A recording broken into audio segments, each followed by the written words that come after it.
amenities that you would normally pay for. Okay, so then you guys are already familiar. I should be quizzing you guys on this one. Right, our Holiday Inn brand, recognizable by the green, the big H green. Look at total numbers. When I say this would be one of our cash cow, this is the one of the cash cow. We have a little bit over 1,000 plus properties across the globe, with about 200, 300, closer to 300 now, that are coming down the pipe for the Holiday Inn brand. The Express brand does a little bit better at about 2,600 hotels across the globe at the moment, and about another 700, 800 hotels coming down the pipe just for the Express brand. So remember, the Express offers a little bit extra more amenities than your Holiday Inn brand would offer. So you get the free breakfast, you get the really nice pool with some kid activities oftentimes. You get the little pancake machine that my kids absolutely love.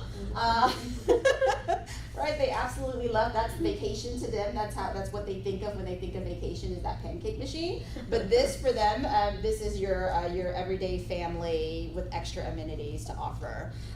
So one of our more popular Holiday Inn Express brand.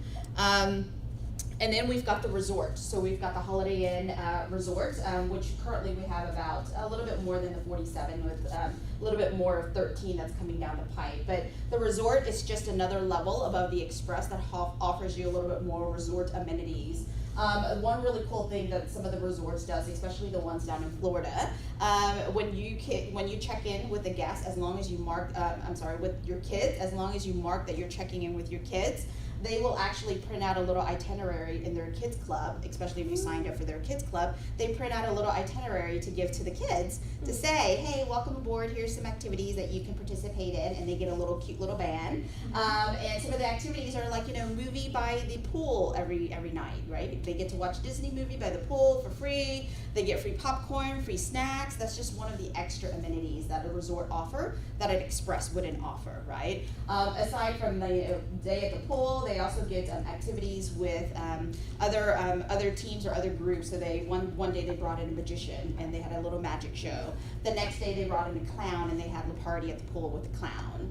So just different kind of local activities that they often do. But that, again, is that extra amenity that you get with the resort that you don't get with the Express brands.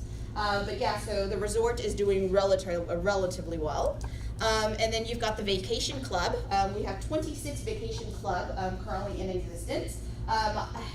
This number is a little bit, we have 0 right now, but I just read actually on our IHG's website just the other day that we added on one new vacation club location on the spot now. So there's one coming down the pipe. I can't remember which location that one's coming to.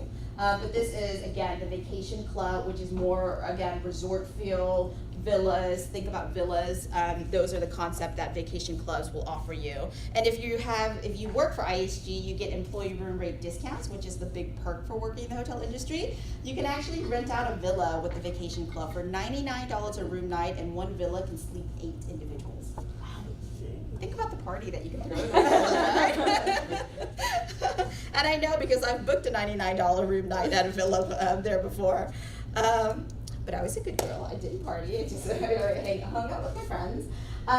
So now these are the two extended stay that we currently have right now. So we have the Staybridge Suites at 255 hotels with 160 more down the pipeline. So remember, extended stay properties are built more like homes, and they're built for individuals that are looking to stay at the property for a longer period of time, right? So I'm a contractor, or I work for Deloitte, and I've got to fly out to Memphis, and I'm here on Memphis on contract for 3 months. I don't want to rent a condo. I don't want to rent an apartment. I can stay at a Staybridge Suites for 3 months, okay? So that's the concept of the Staybridge Suites. We've got another one, which is the Candlewood Suite. So this one is a little bit more upscale than the Staybridge Suites. We've got a little bit more of that in the pipeline as well, 376 with 112 more coming down the pipes. But it's very similar to the Staybridge Suites, where you have that home-like feel. You have a kitchen area and usually a little living room area.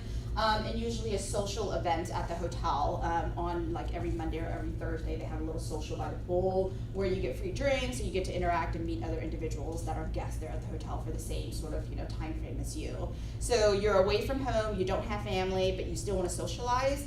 that is an event that you want to go to, right? You get the opportunity to socialize with other guests that are staying at the Candlewood Suites with you.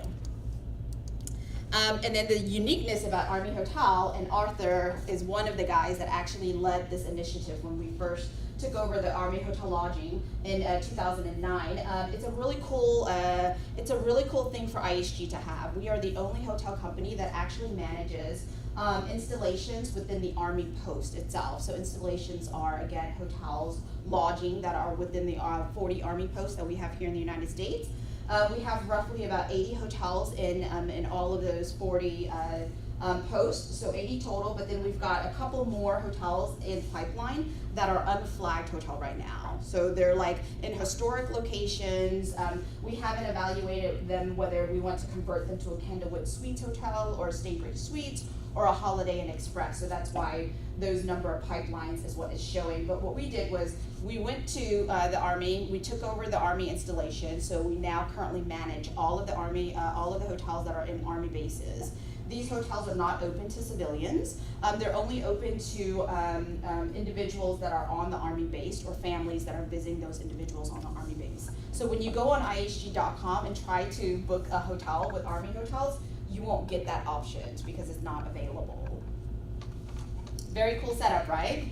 Yes, you had a question? Yes, is the culture in the Army hotels different than the typical hotel? Like, is there?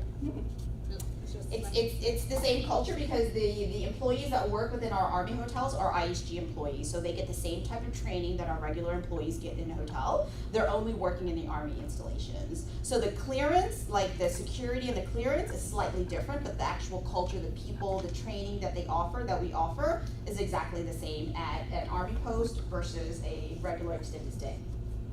Yes? So the people that would be applying for these jobs, can they be regular civilians? Yes. Mm-hmm. Yep. Mm-hmm. You could be, but you'll also be background checked against the criteria of the Army as well too. So the clearance and all of that stuff will be looked at a lot more rigorous than if you were applying for a regular Staybridge Suites. But this is a really cool setup for us. The contract for the management of this is 50 years. So think about that. We're managing these properties for 50 years. That's a really cool, and it's unique to IHG. This opportunity isn't available to the Marriotts and the Hiltons of the world. It's only available to IHG at the moment. And because we're doing such a great job with Army Hotels, we're also now looking at taking over the other branches as well too. Hopefully, fingers crossed, we'll see how that goes. Questions, concerns? That's all of the brands that I wanted to share with you guys today. What did you think? Oh, wow. A lot of brands across the estate, right? We don't have brands that are very, heavy on the high end or heavy on the economy brand. Our brands are really spread out across the competitive landscape, so that we're able to be a little bit more competitive against the others. Yes, sir.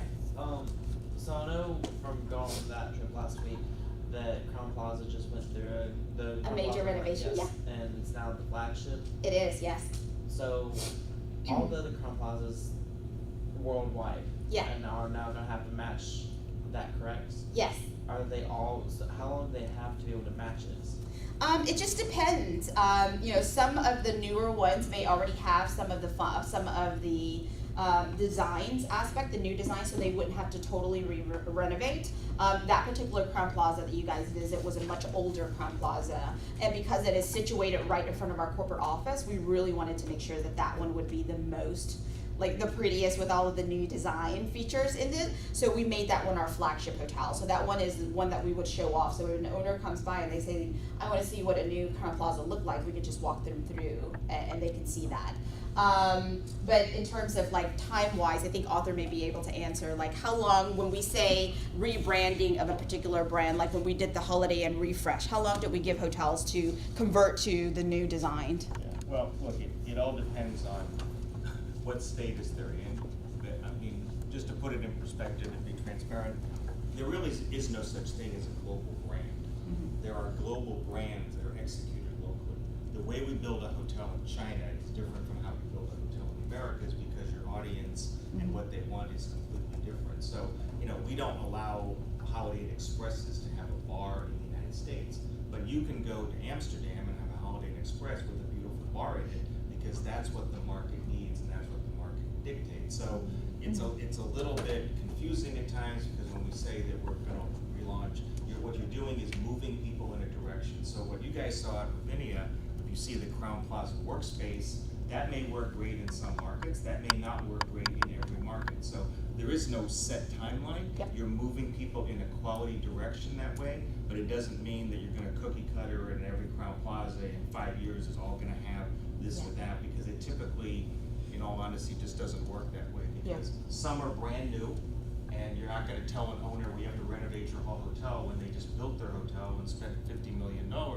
Other ones that are older, as they renovate, as the license expires legally, Yeah. when the license expires, then you can go in and say, if you wanna retain our flag, then you need to do these things. So it does get a little bit complicated. So Yeah. you can't answer that question like with one answer, because there's so many variables involved in it, if that Yeah. makes sense. And this particular brand, the Crown Plaza brand itself, is very unique in that the Crown Plaza in the United States, where we view it as more like upper mid-scale, and a meeting space for travelers. Outside of the United States, they're a lot more luxurious hotel, actually. So the one in Singapore by the airport, I mean, it's more comparable to an Intercontinental than it is to an actual Crown Plaza here. So yeah, Well, Holiday Inn in Manila, that I go to all the time, looks like an Intercontinental. right. To be blunt. And Yeah, we had an different markets. Intercontinental in Manila, but it closed because the developer tore down the hotel. It was an old historic Intercontinental, but they put up a multi-million-dollar shopping center Mhm. right in the middle of the Philippines. So all the staff of that hotel went over and are now working in the Intercontinental. Yeah. Because, it's a different environment over there, In China, hotels like that, you can afford to do because